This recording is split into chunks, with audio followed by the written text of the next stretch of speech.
Happy New Year, folks. Welcome to the new year. As always, I'm Josh Kirby, and this is the Josh Kirby on Sports podcast. We have a great episode for you on tap this week, so stay tuned.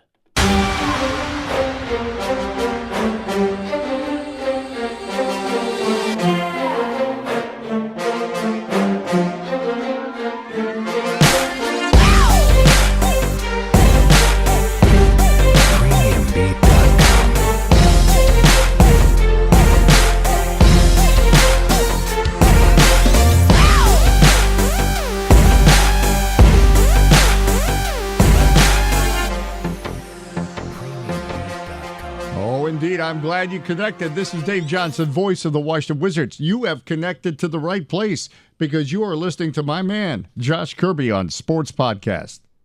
All righty, folks. Welcome inside episode 20 of the Josh Kirby on Sports Podcast. As always, before we begin, we would like to thank our sponsors, Rat 11 Chips. Make sure you find them in stores at your local Giant, Food Lion, and Martin stores. Make sure you check out their new salt and pepper chips. They're really good. So getting right into it here, starting off the show, we will be having the NFL regular season. It has come to a close. We will have the full playoff picture and much more from that.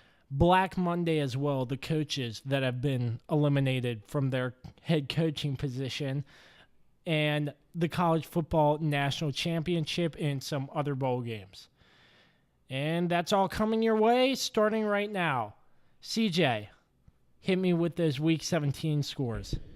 So to finish off the NFL regular season, we have the Patriots knocking out the Jets 38-3. The Bears clinching the number 3 spot in the playoffs over the Vikings 24-10. The Steelers, unfortunately not making the playoffs, but taking the last win home against the Bengals 16-13. The Eagles dominating the Redskins 24-0. Oh, man. The Buffalo Bills winning 42-17 over the Dolphins. The Lions shutting out the Packers 31-0. The Texans clinching the number 3 seed in the AFC, winning 20-3 over the Jaguars. The Panthers shockingly beating the Saints 33-14. The Cowboys winning by 1 point. What the hell? Over the Giants, 36-35. That was a good game. The Falcons beating the Buccaneers 34-32. The Ravens beating the Browns 26-24. The Chiefs, not shockingly, beating the Raiders 35-3. The Chargers beating the Broncos 23-9. The Rams beating the 49ers 48-32. The Seahawks beating the Cardinals 27-24. And for the 6th seed in the AFC playoff picture, the Colts clinch over the Titans 33-17. That is your Week 17 wrap-up, Josh.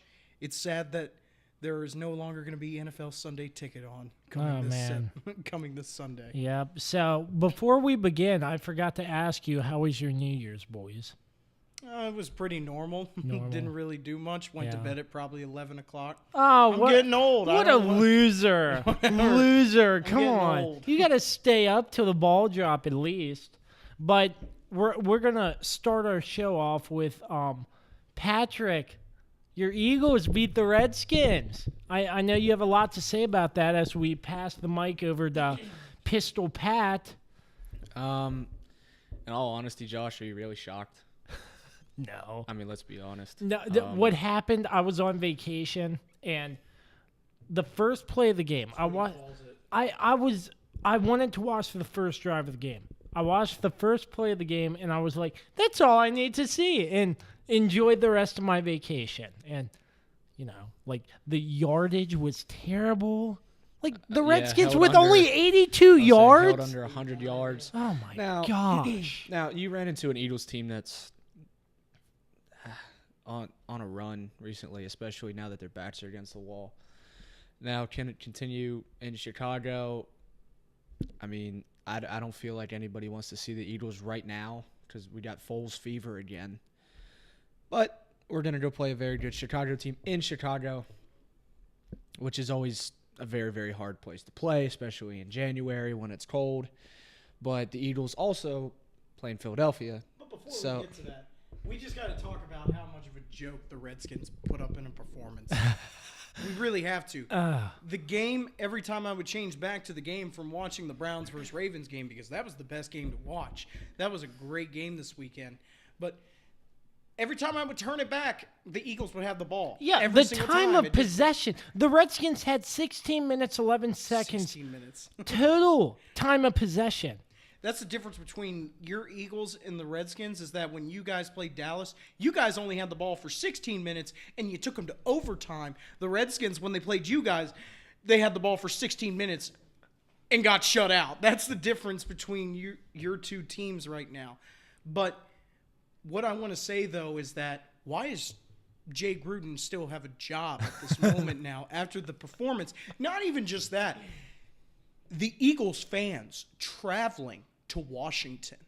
I saw more green than burgundy out there in the stands. I absolutely did. That was such a disgrace. I mean, I know it's not that far, but why are there 70% Eagle fans there over Redskin fans? because I feel like the fan followings just diminish because of how poorly the Redskins organization is. And I saw a report on Twitter that the Redskins were in meetings, but I guess that didn't mean anything because we didn't do anything. I don't find it Jay Gruden's fault. I really don't. There was a stat during the game that showed just how many players they had on IR the past 2 seasons. Yeah, the 27 and 24, both highest in the NFL. What's he supposed to do? And you guys still finished 7-9. Like, you guys still finished with a slightly under 500 record. And with how banged up you guys were, that's really not that bad. Because when you guys were healthy, you guys were playoff contenders. Like, people really thought that you guys had a shot. Adrian Peterson was on a roll when your offensive line was somewhat consistent. Alex Smith was being Alex Smith, consistent, not dangerous. And your defense was fine. So, Jay Gruden getting fired would have been just another mess. Just I find it more of management than coaching at this point, because just all the decisions that you're making, I don't know. It's just hard to be a fan because of administration. I could go into long detail about that, but I mean, some of the play calls that Gruden calls, I do tend to disagree with, Yes. But I mean, it's just a bad situation, and in my opinion, with all the injuries, is it really the coach's fault? Okay, I'll back Patrick up on this a little bit, which leads us into the next topic, though. But the Eagles were able to overcome that injury bug in probably the most important part on a team, which is your defensive secondary. The Eagles, like I said on the last podcast, they have Burton Ernie back in the freaking secondary back there. And so the Eagles, when you look at the difference between coaching on the Eagles compared to the Redskins, Jay Gruden, yeah, you had a lot of injuries. So did the freaking Eagles. They lost both their starting cornerbacks. They lost also Roddy McLeod, who I've talked with my brother is the difference maker in your secondary. Malcolm Jenkins is a great player, but McLeod, he's everywhere. He's a youngster. You lost Hicks for a lot of the season as well, and you lost Barnett. The ceiling victory play in the Super Bowl was made by him. And so I'm saying is you have all these players on the Eagles getting injured, and you also have them on the Redskins. Now, of course, it's a different story with you guys because your offensive line, my goodness, I don't know anybody but Trent Williams on your offensive line right now for the Redskins. But do the Eagles look like a dangerous team going into the playoffs right now? Hell yeah, they do. I'd be scared if I was Chicago. I really would. Bruised ribs? Nah, Nick Foles doesn't have bruised ribs. He doesn't have bruised ribs. They may have taken him out of the what? Nick Foles. He was that close to earning an extra $1 million. He had to play 33% of his snaps, and he went out with that rib injury. He played 32%. He also was one completion short of the NFL record for consecutive completions in a game. And that game the Redskins put up against the Eagles, the amount of records that, the Eagles, they're a dangerous team heading into this playoffs. I would be scared of Chicago. I really would. I really would, because Mitchell Trubisky, you're a new quarterback, and your Bears, I don't know if Eddie Jackson is going to play. That is going to be a huge thing for the Bears defense if you don't have Eddie Jackson. And also for me, Nick Foles, let's not forget, man, he's good in the playoffs. He just is. Against Atlanta last year and Minnesota, he knows how to get it done. So I think the Eagles, as Chicago, you got to be scared right now. You really should. You can't just go into this game and say they're the 6th seed, they got in by luck and chance. No. Guess what? They are, and they're coming for you. They really are. They ain't got nothing to lose because their franchise quarterback is hurt. They're hurt in their secondary. They're hurt all over the field, and they're still making the playoffs. What does that tell you?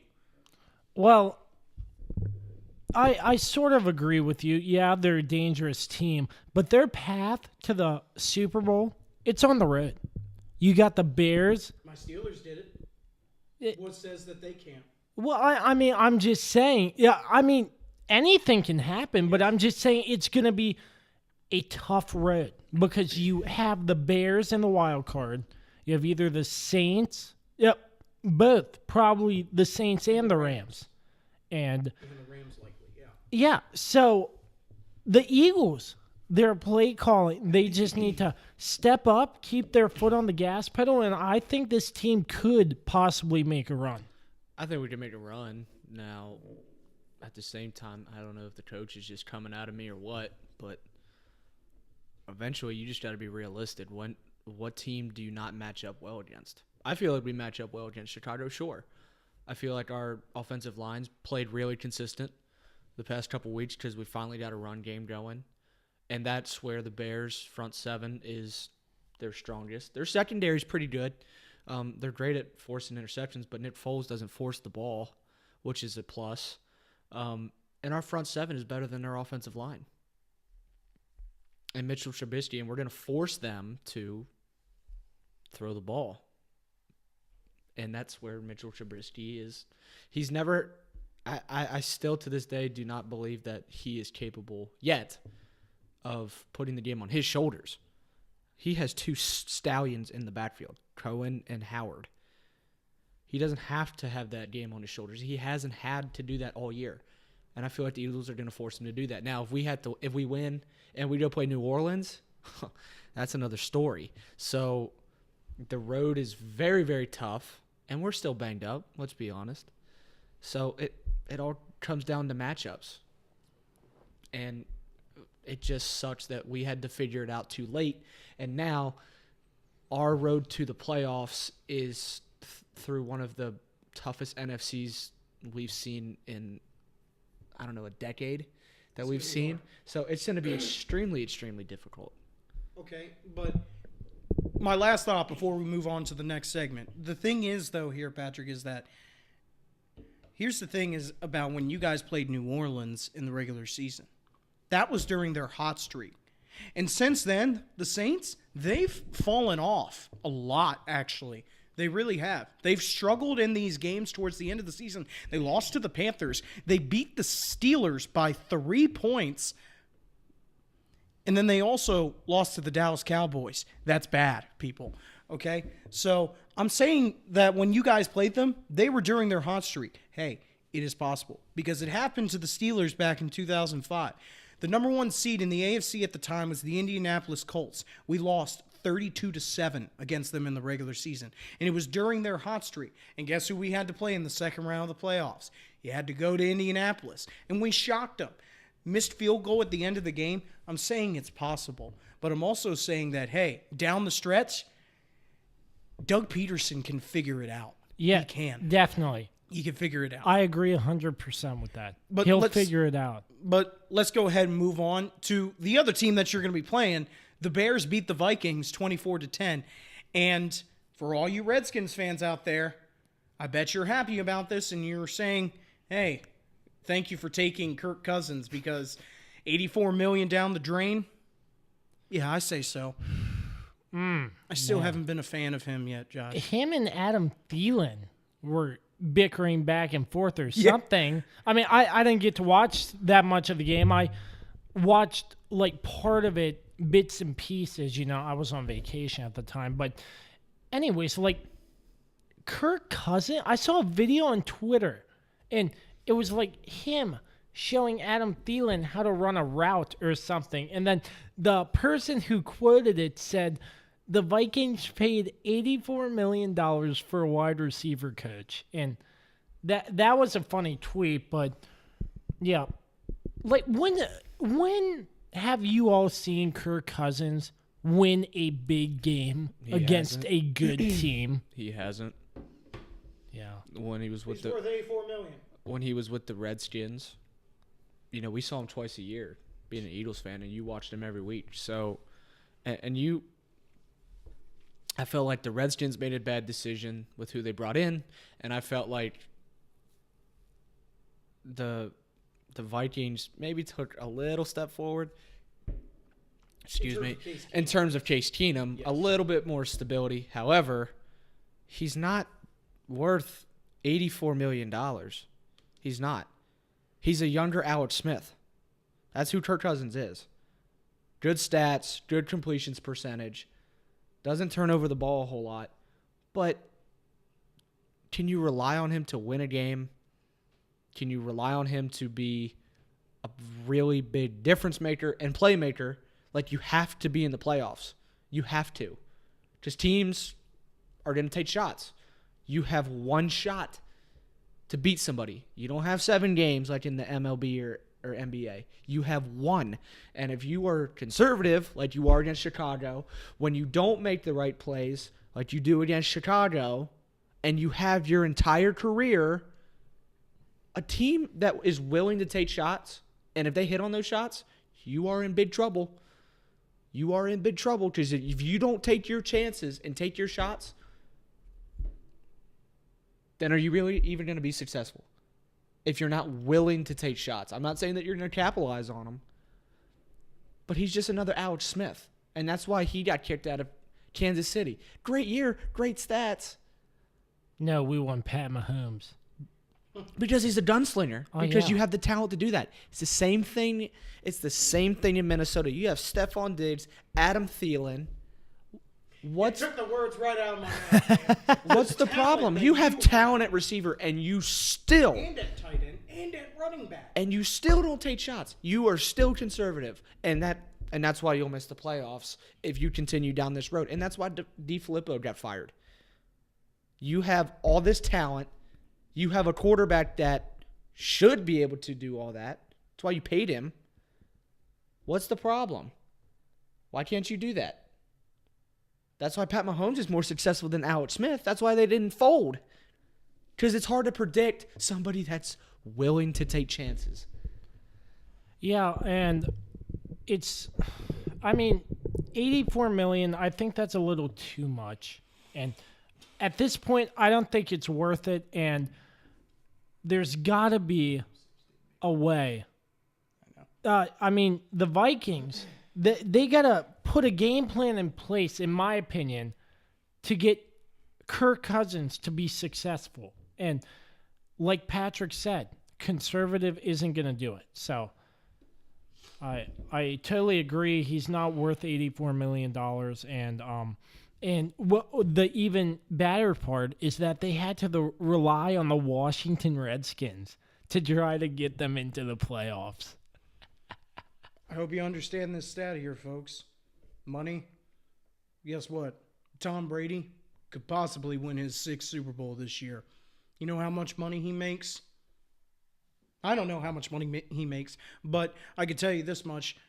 He makes less than Derek Carr, Kirk Cousins, Matt Ryan, Aaron Rodgers, Matthew Stafford, and Jimmy Garoppolo. And Jimmy Garoppolo was his backup. He makes less than all those quarterbacks. Those are the highest paid quarterbacks in the NFL at this moment. All of them are not in the playoffs. All of them are not in the playoffs. But Tom Brady could possibly win his 6th Super Bowl this year. Just remember that here, folks. Money. Do you want a player who is willing to do whatever it takes to win, like a Trace McSorley or a Tom Brady? or a person who, I'm not comparing those two whatsoever. I'm saying a person that will do whatever it takes to win on the field? Or will you take a guy who wants his money, who has only been in the league for 4 years? 4 years, and 3 of them were as a backup. And I'm talking about Garoppolo here, people. Josh, I'm kind of a little confused here about the Bears, though, man. But I also understand, why'd they start their starters in this game? I know my brother was scared because at halftime, we thought the Bears would pull their starters. You want to save the quarterback, you want to save all your good players, because the Bears, Eddie Jackson is hurt, and Anthony Miller, who is one of their top wide receivers. Do you think it was good for the Bears to play these starters in this game? Because I think it was, to get these guys ready for the playoffs, because they could potentially have to play the Vikings next week. They're not going to, but if they played them that game, they would have had to play them the next week. Well, I mean, there's a good point here. Like, you could have let your starters go, like, after halftime, let the Vikings beat you, and play them again next week. But, that's playoffs. But I just think they needed to just keep their foot on the gas pedal. But the thing I didn't like about it, what if somebody got injured? Because you never know in the league.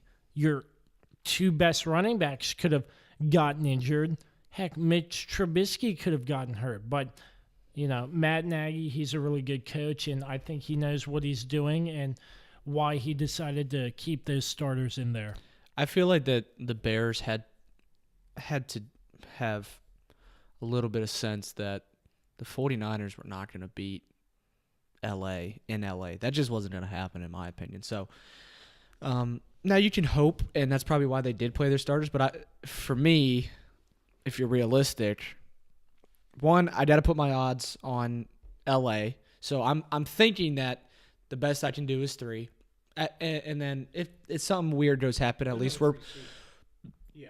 But if something bad goes wrong and we win, then we can take the number 2 seed and get a week off. But what I feel is the real reason is that they don't want to play Minnesota for a 3rd time. That's your division team. You see them twice a year. That was the 2nd time you already played them. Are you telling me that you want to play that same team that you've already played twice the next week? A division team, really? You want to do that? No. You want to go play a banged-up Philly team that you play once every couple years. I would rather do that other than playing a team that you see twice every year. Why would you do that? That doesn't make any sense because they know your insides and outs. Yeah, they screwed up this game, but what if they don't next time? I would take my chances in Philly. They're hurt. They're on the road. You see them once every great while. I would take my chances on Philly. Screw the number 2 seed. Okay. Just beat Minnesota, get them out of the way, and move on to the next game. Yeah, I agree with that. Just 1 second. Sorry to interrupt, but No, you're not. yeah, but he has another good point. It's a division game. You never know what's going to happen in the division. The Giants are 4-10. They're about to beat the Dallas Cowboys. They rested Ezekiel Elliott, but Dak Prescott's in. Dallas comes back to beat them. But division games. You never know what's going to happen in a division game because you play harder, smarter, and tougher in a division game. And he had a good point that I didn't think of first. And just get that game out of the way. Keep your starters in. Keep on the gas pedal. And then go to Philly because they're not a division rival. Well, I'm going to add to what Patrick said to the folks out there. Another thing that I think they have to understand is that this is a Bears team that in the past 2 seasons before this year had won 8 games total. You're on the verge of going to the playoffs right now, and if you want your starters to take a week off before they have never played in a playoff game, oh man, I'm glad Matt Nagy played these guys because you're going to go into the playoffs. This win or go home. You have one chance and you have one chance only. And if you do not start Mitch Trubisky in this game against the Vikings, a guy who's never played in a playoff game goes number 2 overall in the draft, and you're going to sit him before he has a chance to play in the playoffs? Because guess what? The Eagles, they've been in the playoffs. They know how to play playoff football. The Bears, he's showing his ring. The Bears, they haven't been to the playoffs since 2010. It's been 8 years now, people. Excuse me, 9 years now. It's 2019. So the Bears haven't been to the playoffs in 9 years. None of these guys who were on the Bears, except for probably Kyle Long, no, excuse me, not him, have not played in the playoffs. And so I like the call by the Bears to start their starters. And also, it ends the season of the Vikings. They proved themselves as the dominant team in the NFC North. So the Bears, I like the aggressive call because Matt Nagy, I think he's the coach of the year. I believe he's the coach of the year to turn around a team that has won 8 games in 2 seasons total. I absolutely think he's the coach of the year coming up. Let's move on, though. Yeah. Now, well, one more point to add to that. Yes, I do agree. Matt Nagy should be the coach of the year, and you not Jay Gruden. I'm just kidding. All right. Yeah. Yeah. I was about to. He was going to give me a compliment and everything here. No. Yeah, but you hit the nail on the head right there. I totally agree with that, and they gotta take their chances in Philly. No more division games. I want to see what else you can say. No, I'm kidding. My Steelers, folks, they're done. Their season is done, and they watched it on the big screen. Watched it on the big screen. It's all over social media, all over whatever. It's all over the internet right now, and it's disappointing. It's not upsetting. It's just disappointing that this Steelers team, it had probably the most talented team in probably, I want to say, 6 years, 7 years that we've had this talented of a team. Number 4 in scoring offense, number 6 in total defense, and we don't make the playoffs. That is a very, very, very bad stat to have here, folks. You're top 10 in offense and defense, and you don't make the playoffs. And you only beat a Jeff Driscoll-led Bengals team 16-13.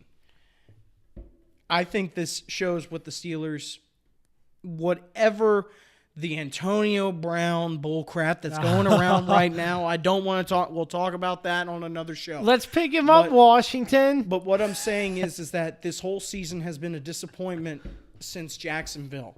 It really has.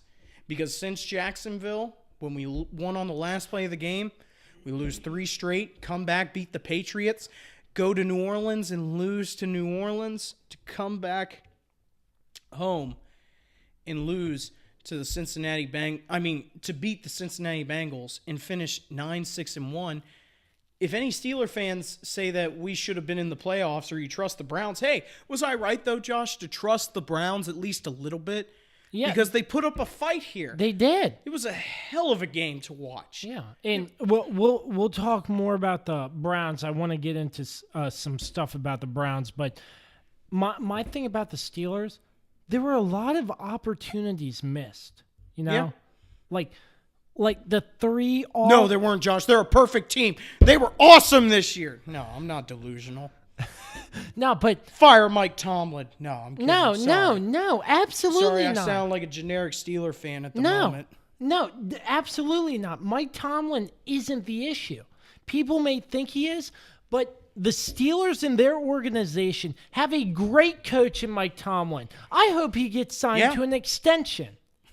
That's how much I love. He's never had a losing season as a head coach? Yes. Never had a losing season.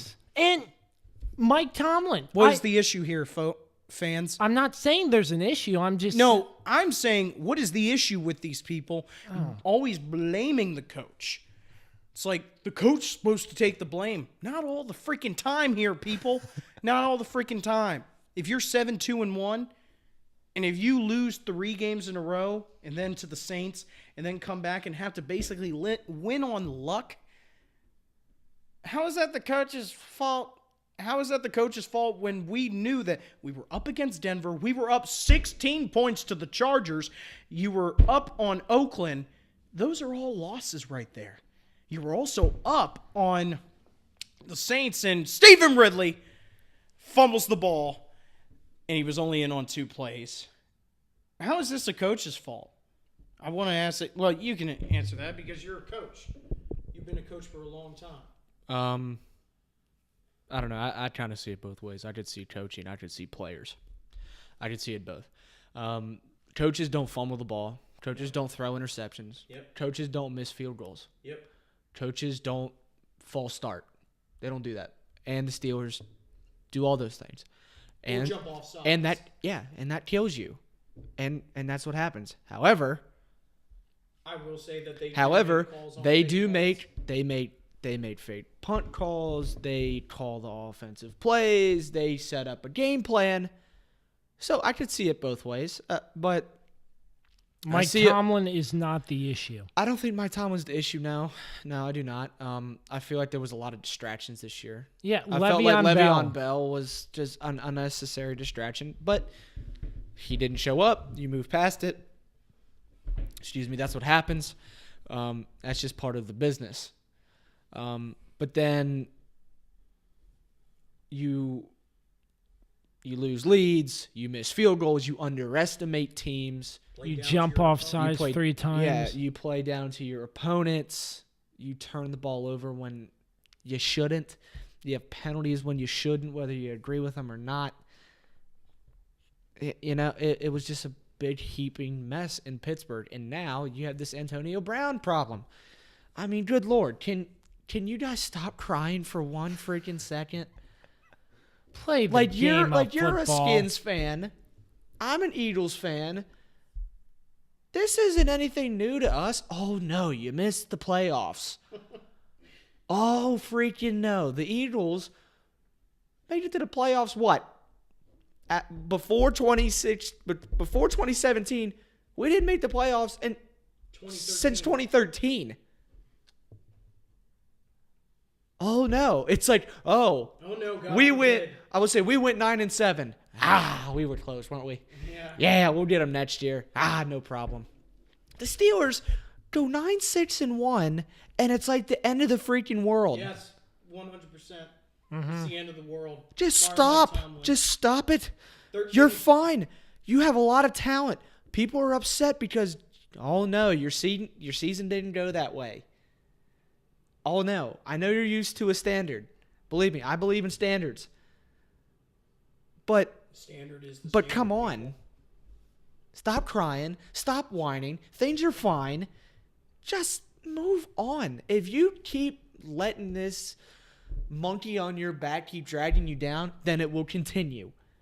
If you choose to do something about it, you move on, you make adjustments, you sign who you need to sign to be successful, you draft who you need to be successful, and you move on, and you stop crying about it. You stop making excuses. Oh, the rest.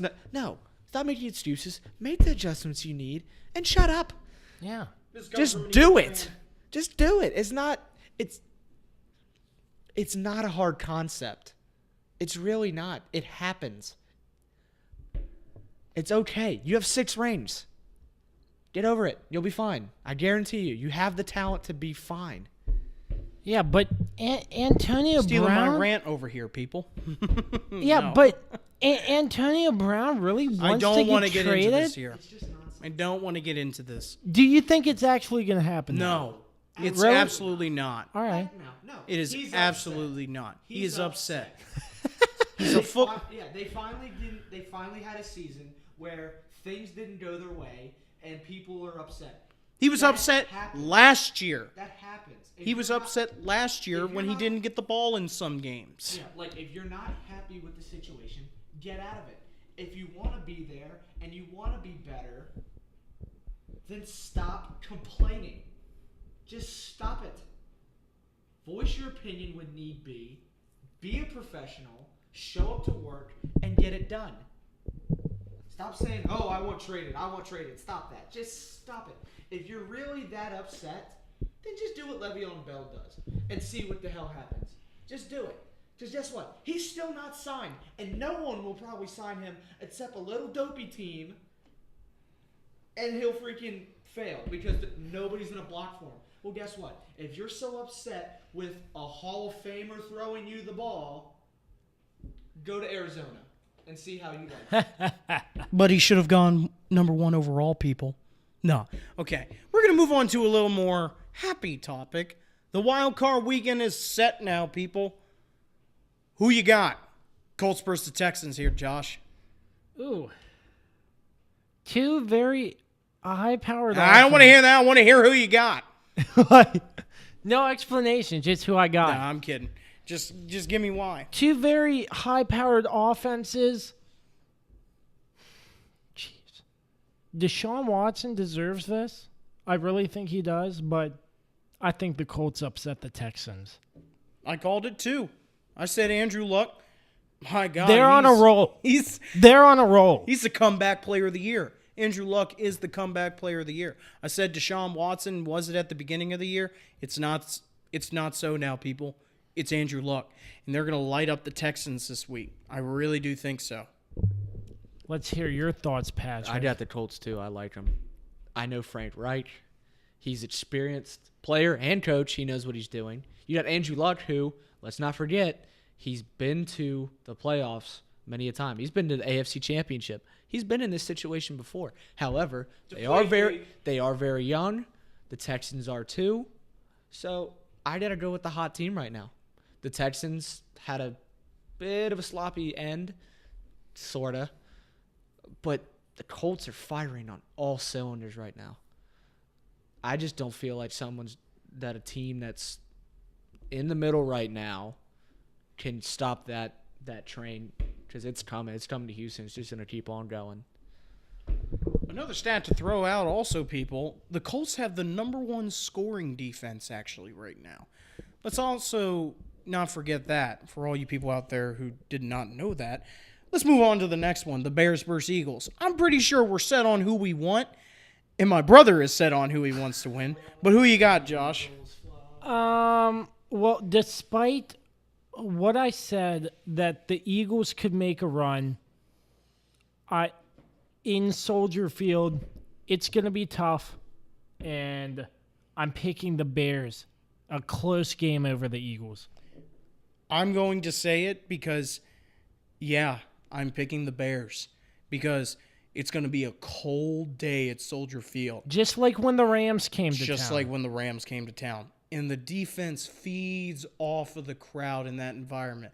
I trust Nick Foles. I do. I really do. He's a good quarterback. He's done it in multiple occasions. But I'm telling you, this Bears defense is something special. They really are something special. And now that they get their chance at the playoffs for everybody in the country to see now that their team isn't playing on Sunday, the Bears, I do think, will win this game. Nope. Yeah. Eagles are going to win. No, the Bears are probably going to win. It'll be close. I just feel like we match up well, sure. But I think you guys are both right. It'll be dark by the time the game starts or close to it. It's going to be cold. You're in Bear country. Chicago loves its Bears. And the Eagles travel well, but Chicago is a different animal. Chicago is in the playoffs. It's going to be loud. It's going to be intense. So I feel like we'll keep it close, but I don't feel like we can hang 4 quarters getting battered around like that. I just don't. So I feel close game. I'm saying, I don't know, 28-21, 28-17, something like that. Yes. Something close. Yeah, close score. But enough to where the Bears can make a statement before they go out to who's the number 2? Before they go out to LA. So yeah, I feel like this is the end of the road for us. Now, we made a good run, but Chicago's just a different animal right now. But if the Eagles manage to pull this off, I'm gonna go out on a limb and say the Eagles might have something special. Look, it doesn't matter how special we are, because even if we did win the last 5 out of 6, we're still banged up. We have to win every game on the road. Chicago, we would have to win in the Superdome too. Nobody's gotten out of the Superdome with a W other than the Buccaneers in Week 1. Week 1. That doesn't count. Don't give me that. No. Yeah, they said don't- Drew Brees. You don't go into New Orleans prime time and beat New Orleans, not this team. Yeah, the Redskins Not learned this that team, the hard way. Okay, so the third game on the agenda, the Ravens versus the Chargers. I'm picking the Ravens because the Chargers have to go to Baltimore this time. And this is... I hope the Chargers win. I really do. I want them to beat the Ravens. But the Ravens, I'm picking them to win because of their defense and their run game. And to win in December and to win into January, to win into the playoffs. Run the football and play defense. And that's what the Ravens have been able to do for the past 5 weeks now. We saw it against Cleveland. Cleveland's defense couldn't stop the run worth anything. I don't know. I like the Chargers. Very talented roster. It's one thing when you beat a team once, but now you have to play them again. You know,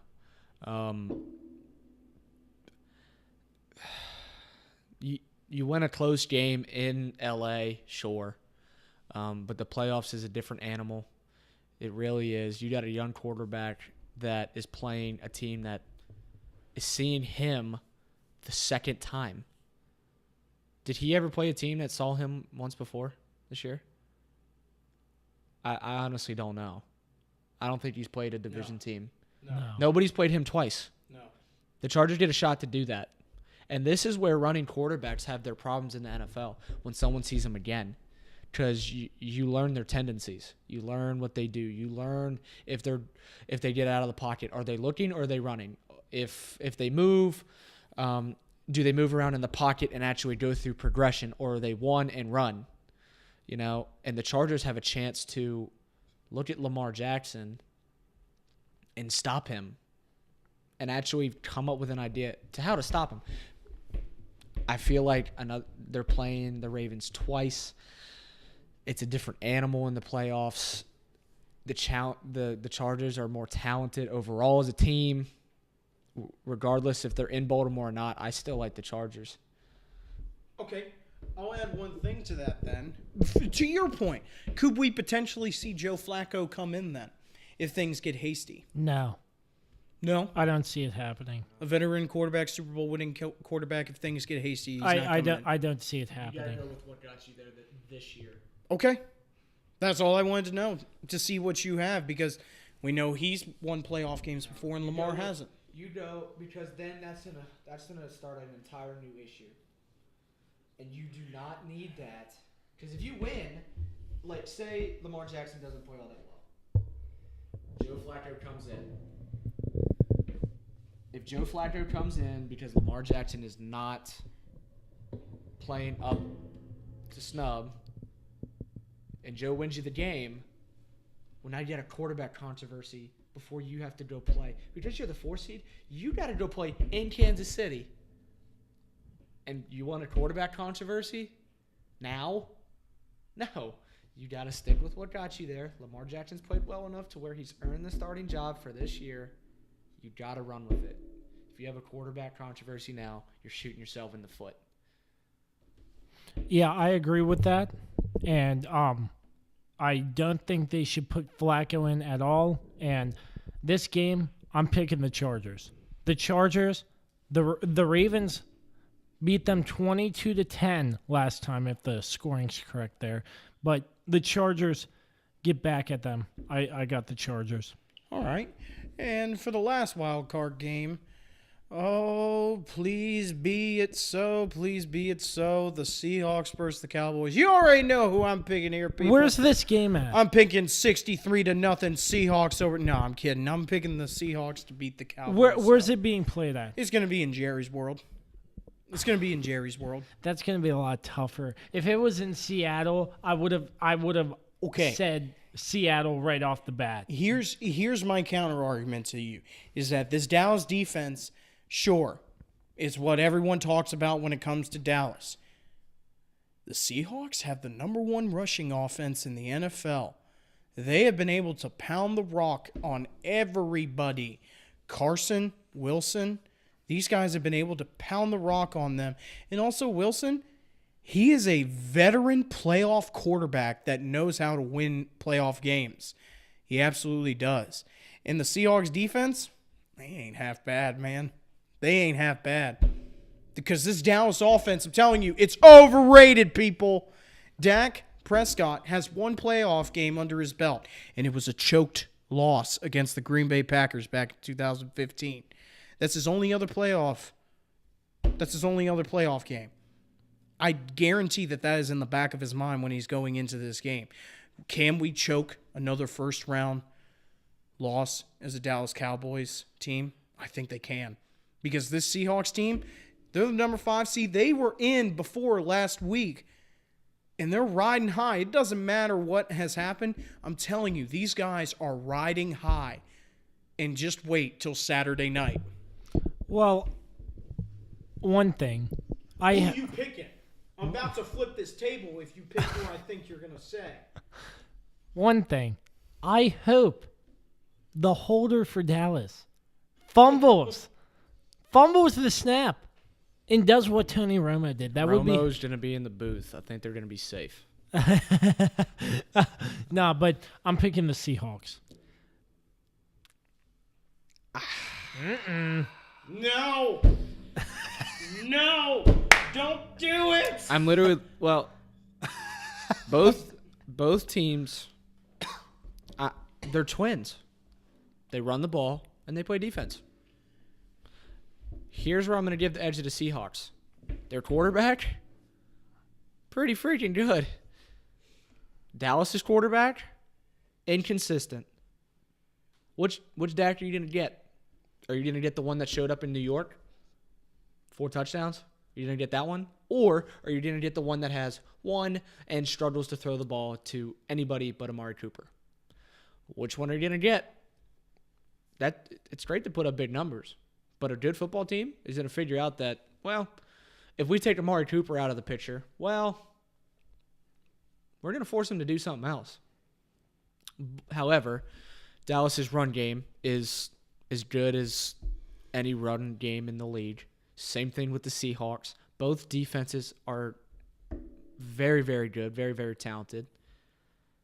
So I don't know whether to pick, because I'm an Eagles fan, and I've seen games at Dallas. It's a different – I don't know what Jerry Jones does, but teams that go to Dallas just seem to have issues.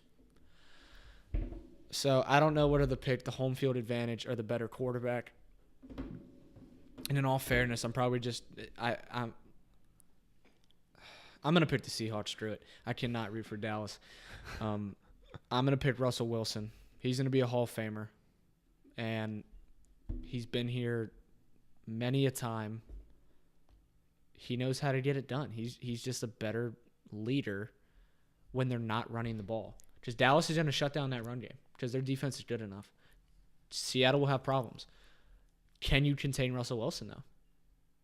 That's where I feel like Dallas is going to struggle, and that's where Seahawks are going to have that slight advantage over Dallas. I have a feeling if Dallas manages to win with a blown officiating call, we will have one hot-headed CJ.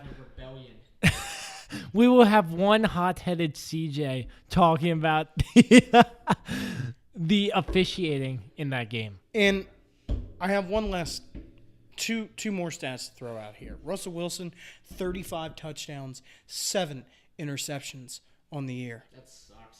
35 touchdowns, 7 interceptions. The man is a legend this year. Another What's your point? Another stat to throw out, though, and we will move on. The Seattle Seahawks, I'm sure people are wondering, it's like they got blown out last time they were in the playoffs by the Atlanta Falcons. I hope you understand here, people, the caliber of the offenses from Atlanta to Dallas is not even close here. And this is a completely different Seahawks defense than it was a couple years ago. They've rebuilded, and now they're ready for their chance at the playoffs. I'm telling you, Seahawks, they win in.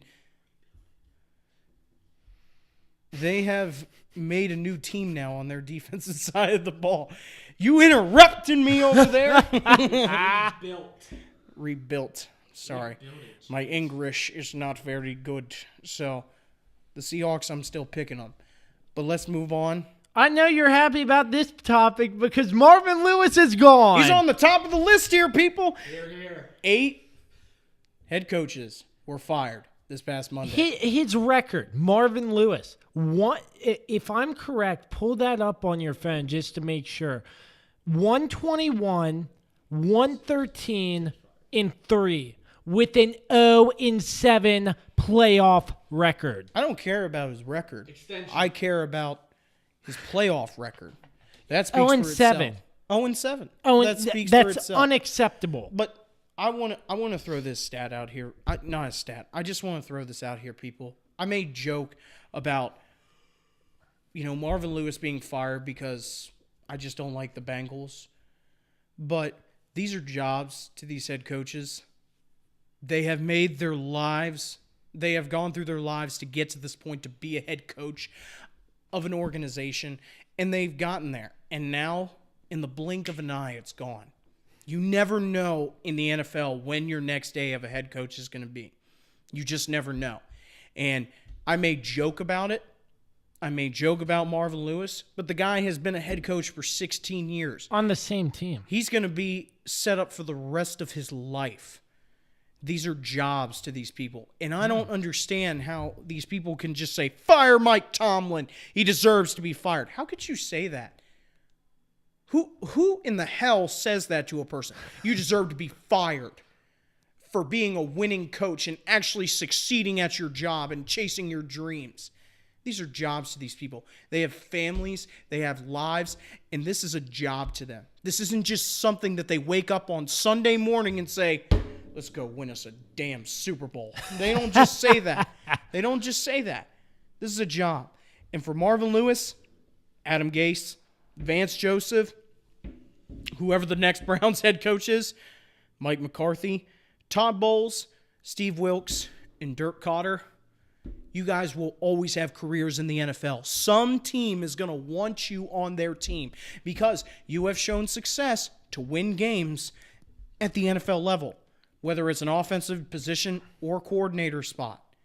You're going to be a coach. You just are. In some way, shape, or form. Because they've been a head coach in the league, and in some, like Hugh Jackson, he got booted out of Cleveland. Cincinnati Bengals used him for something, Exactly. Because there are a lot of positions, not just the head coaching position, that you can get into, Like some offensive coordinators can become head coaches and vice versa. Depends on what style of play calling you like, You never know. So this is just a question for everybody here. Out of all teams that need a head coach at this moment, what 3 jobs are the most desirable? Number 1 is the Browns. 100% is the Browns. Out of those 8 teams, you cannot tell me that the Browns have the most exciting team coming up this next year. To be honest, I think they found their head coach in Greg Williams. Oh, I hope he's their head coach. I really do. I am a Redskins fan. He was a former Redskins coach. Do you have to bring that up every single show? Every single show. How'd he do in Washington? That's right. So he did all right. Okay, so that's number 1, 2, and 3. Next would have to be the Broncos. I absolutely believe it should be the Broncos. And then third should be the Dolphins. Because the Dolphins have to just get some defensive players, in my mind, and they will be set. In my mind, they have the talent on offense to take it to the next level. They do. They just need to stop being mediocre in these 8-8 seasons, 7-9, 9-7. They made it to the playoffs back in 2016, people. Adam Gase was their head coach. So they have the talent. They need to get a better defense, though. I know one defensive player on their team, and it's Minkah Fitzpatrick, who was their draft pick this past season. That's all I know who's on their defense at the moment. So those are my 3 picks. And for the Broncos, they are a team this year that this is their first back-to-back losing seasons in I don't know how long. They have the talent. They have a good defense. They have players on their defense that are capable. You got Von Miller, for God's sakes. You have one of the best defensive players, a Super Bowl MVP, Defensive Player of the Year. You have great players. Case Keenum, I just don't think he's your answer. Philip Lindsay was one of the best players to watch this year. You have talent on your team. As far as it goes, for the Packers, who's on your defense? Sure, you got a $120 million quarterback in Aaron Rodgers. Well, who else are you going to pay for? Who else are you going to pay for now? Who else are you going to pay for? Nobody, because you spent it all on the quarterback, and your head coach is gone, and Mike McCarthy. And Clinton Dix to Washington. Again, with the Washington stuff. Because you paid your quarterback $120 million. Can't afford to keep those guys. Yeah. And then, You can't afford to keep anybody good. and then the Cardinals. I'm Moving on to the next one. I'm No. sort of surprised that they got rid of Steve Wilkes in his first year. Like, It's happened before. no, It has no, happened. I know that, but still, like, it's his He got first. no chance to rebuild. No chance to Yeah, rebuild you his team you at all. had who you have? Sam Bradford played Week 1 against Washington. That was terrible. So they decided to put in Josh Rosen and. After I think it was 3 or 4 weeks, they decided Yeah. to put in Josh Rosen. Yeah, and like there was no time to rebuild there. Like, I mean, yeah, you had a losing record, but at least give him one more season to try to work things out. 1 or 2 more seasons, because I mean, from what we see from the outside is probably different from what we see in the inside. Maybe that is true. Maybe the team just kind of felt like maybe this isn't the direction where we want to go. I mean, it happens, but I can understand what you guys are saying with, well, he didn't have a chance to rebuild. He didn't have a chance to build what he wants, what his vision was. And who knows? It could have been a jumbled mess. I mean, I have no way of knowing. But to me, Rosen didn't show a whole lot of promise, and you're getting a little older. He only has Larry Fitzgerald. And who knows if he'll even be He's got back. Glenn. And well, who even knows if he'll be back next year? Who else do you have on the offensive side of the ball? David Johnson? You don't have anybody to block for him. What about in the passing game? If Larry Legend's Yes. gone. Oh, Patrick Peterson's staying? Oh, yeah, that's right. He's gonna go into his 8th season. I mean, he's getting up there. I mean, you're not getting any younger. Sure, you drafted a decent quarterback. I'm not a big fan of him, but I mean, what are you going to do?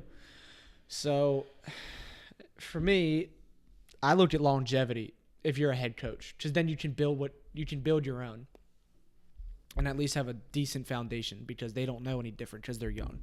So I'll agree with all you guys. Browns is obviously the most desirable location. I agree. You're talented across the board. Do I think Greg Williams gets the job? I don't see why not, because you actually finally have discipline in Cleveland, which is what they've been missing for so damn long. You got your quarterback who's a stud. You got receivers for him to throw to. You found your running back. You found your stallion. Now can you just build around the talent and plug in the little holes, which hurts you, but you know you guys went 7-8-1. That's really good in Cleveland. That's a stepping stone. Number 2, I got to say the Jets. They're young.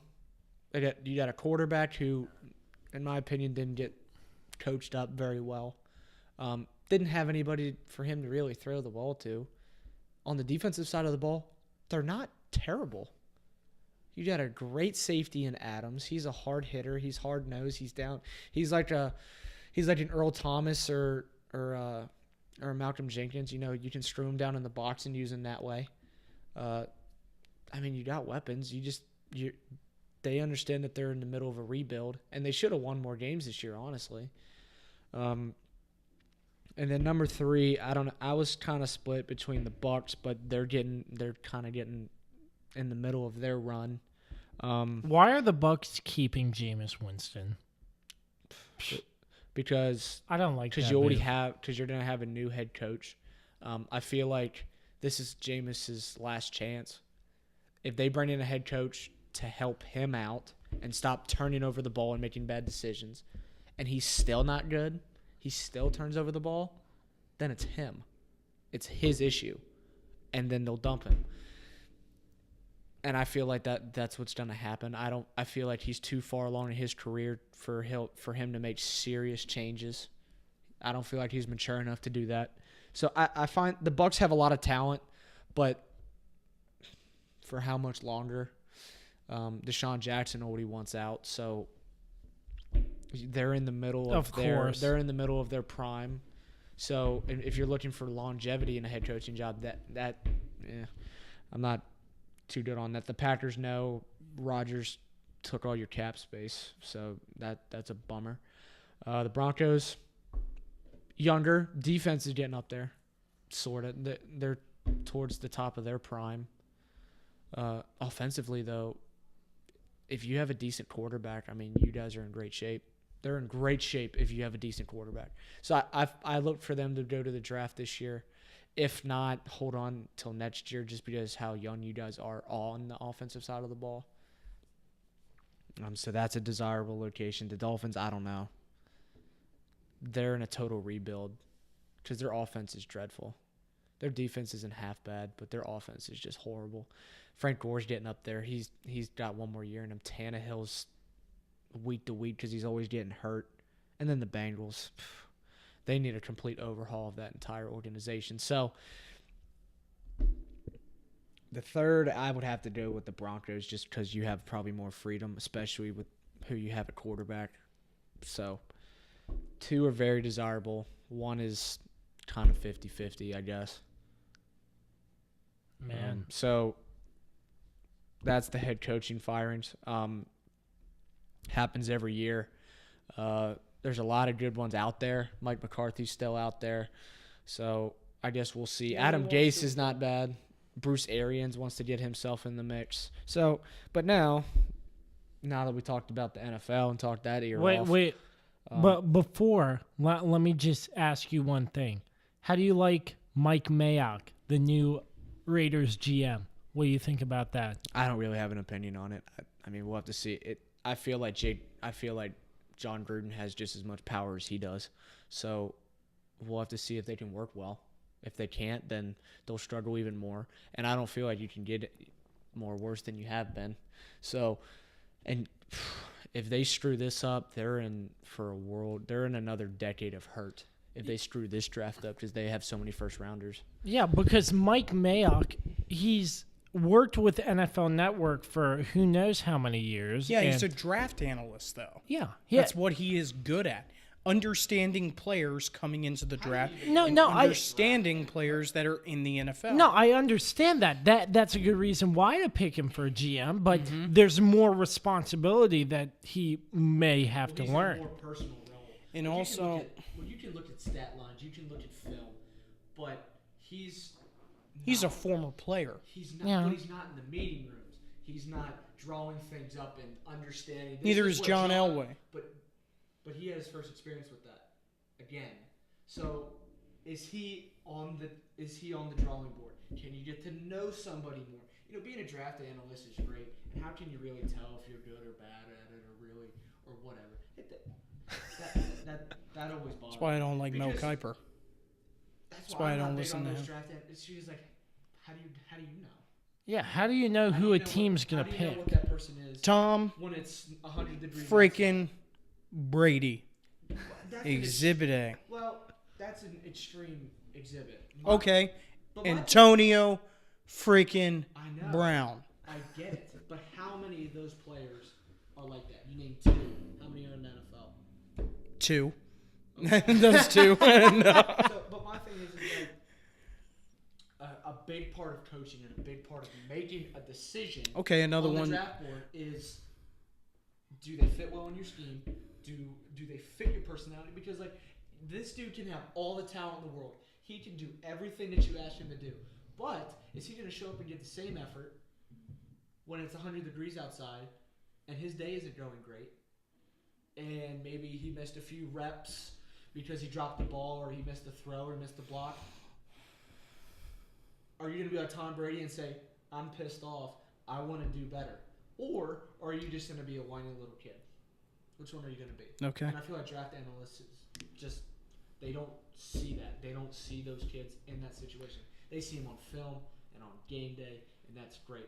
But how are they in the locker room, in the film room, on the practice field? That's when it really matters. And Mike Mayock is going to actually get a chance to do that. So I guess we'll have to see, because he's got one chance. Because if he screws this up, the Raiders are in trouble for a decade. Okay. All right. Stealing my rant again. I like it. Well, moving right along here, we had an interesting, exciting week in college football. It's not interesting. Yes, it was. How?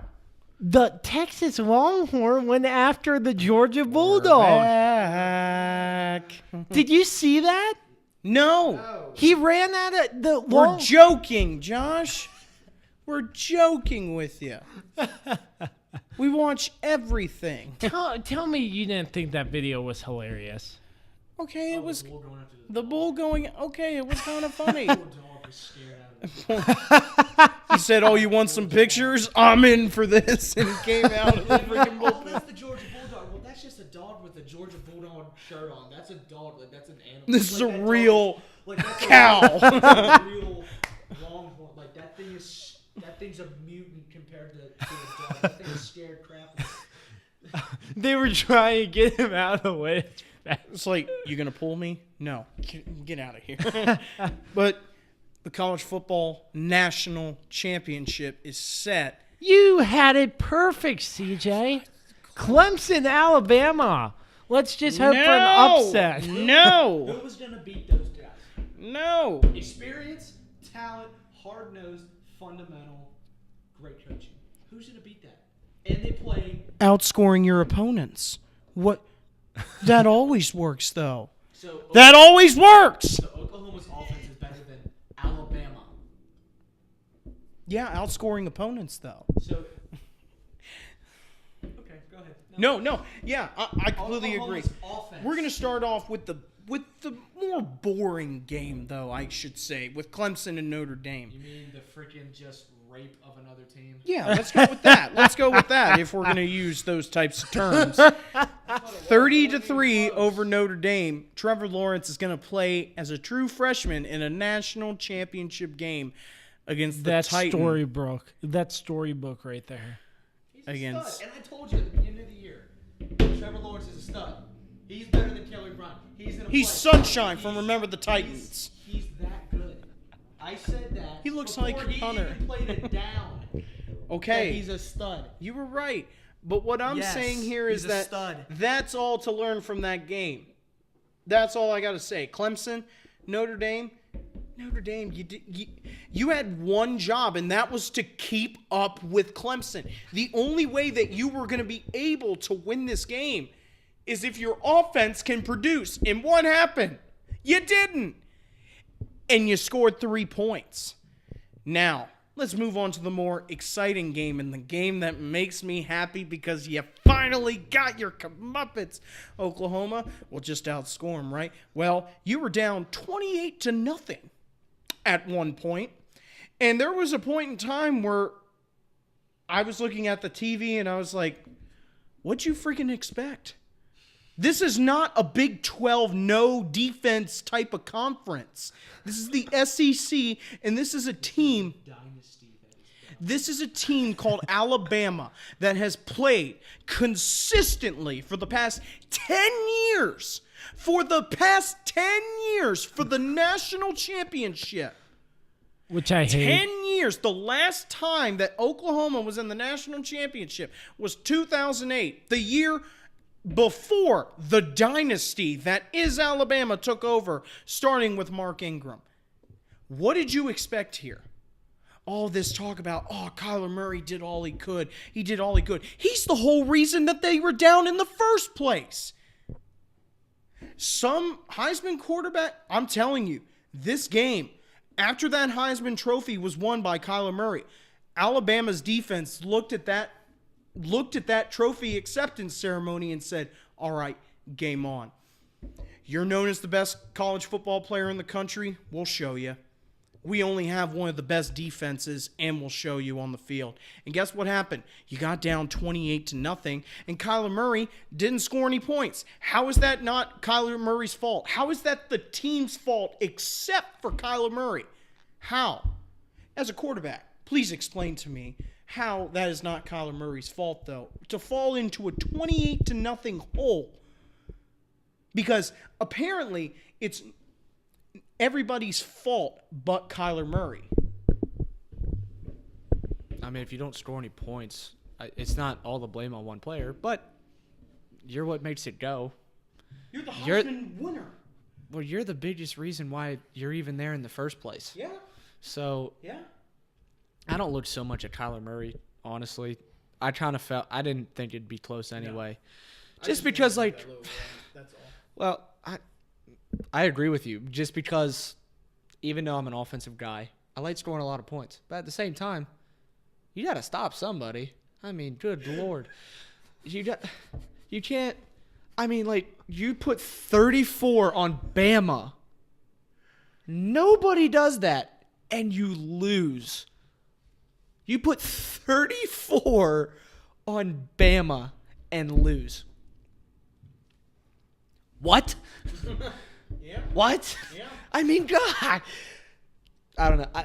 I've coached with a kid that was very talented, and he puts up a lot of points. And I've had games where when he was a sophomore, he threw 5 touchdowns, and we lost. So scoring a bunch of points is great, and sure, it looks great on the stat sheet, and sure, it can get you Heismans. But Kyler Murray isn't going with a ring on his finger. The best football team will win. Oklahoma's offense isn't going to beat Alabama. Because Alabama's going to play offense and defense. They just will. They're going to play offense and defense for 4 quarters. And they're pretty doggone good at it. Mm-hmm. So, and so that Don't you? both Mr. games They have the easiest schedule ever.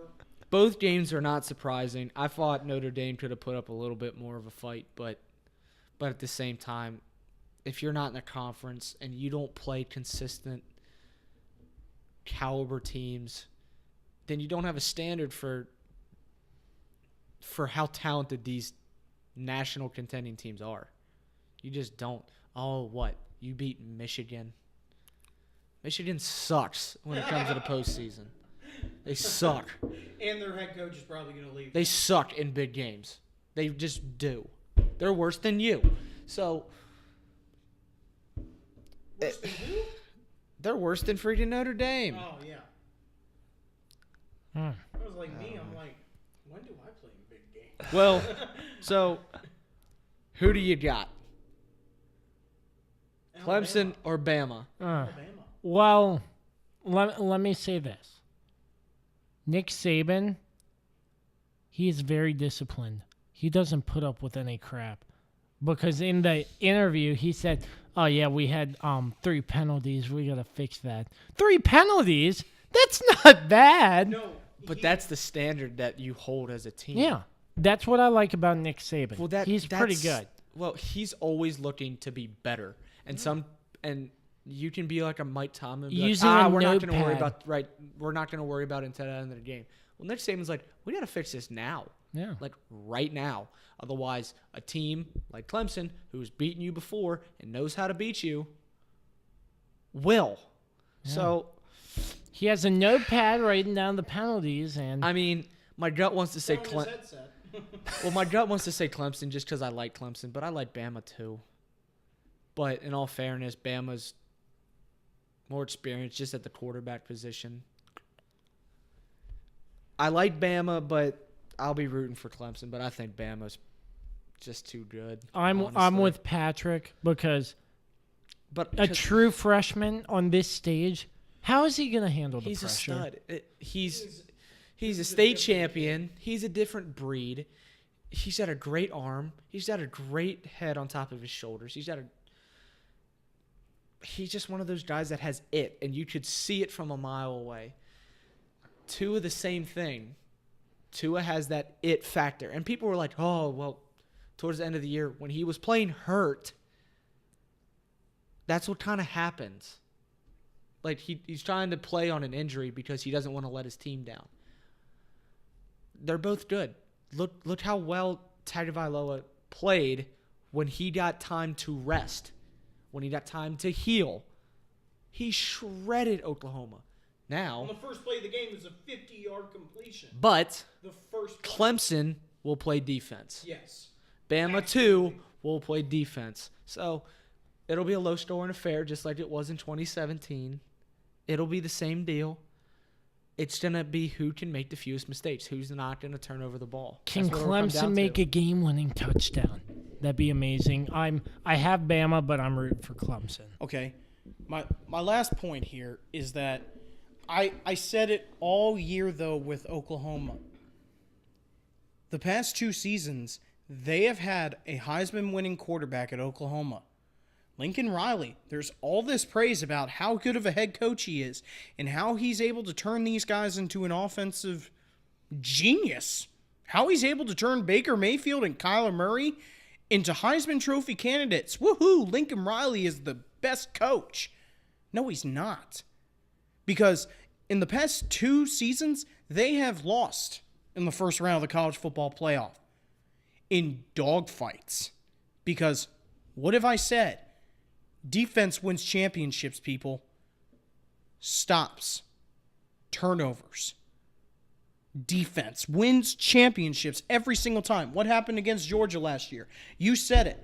Baker Mayfield did all he could. But what happened? Georgia Your came up. defense can't stop anybody. Same thing with this year. You got Kyler Murray, the most exciting player in college football. You lose in a dogfight because why? Your defense can't stop anybody. Some head coach you are. For the past 2 seasons, you haven't done anything to your defense. You've upgraded your offense, clearly. You obviously have, because you're still competing at a Heisman candidate trophy level for your offense. But your defense was 108th in the country this year. 108th, you're triple digits. How are you a great coach if one side of the ball literally has been the reason that you guys have not made it to the national championship? How does that make you a good coach when you keep focusing? You have to hold a team to 28. And that's not that great. Like, come on. 28 points? Because, like, Kyler Murray's going to put up 35. You're telling me that you can't hold a team to four touchdowns. You can't do that. That's pathetic. That is absolutely pathetic. But even then, as a defensive coordinator, how do you tell your defense, you just got to hold them to 4 scores? That's all you got to do. If we only let up 28 points, we'll win the game. How is that exciting as a defensive player? Like, yeah, coach, I want to go out there. I want to play for you. I really want to do it. No. Oklahoma, you need to fix your defense. And maybe you might have a chance at the national championship. But you know why Alabama is there every year? Sound on offense, sound on defense, sound on special teams, sound fundamental disciplined football team, all on all fields. For the past 10 years, that is why they compete for the national championship. That's all I got for you, Josh. All right. Before we wrap this up, some other scores. Texas over Georgia, as we said earlier. Once again, we're back. And Urban Meyer finishes his career on top, beating Washington 28-23. Kentucky over Penn State 27-24. Is there any Penn State comments we want to do? Or It's going to be sad to see McSorley go. yeah, It really is.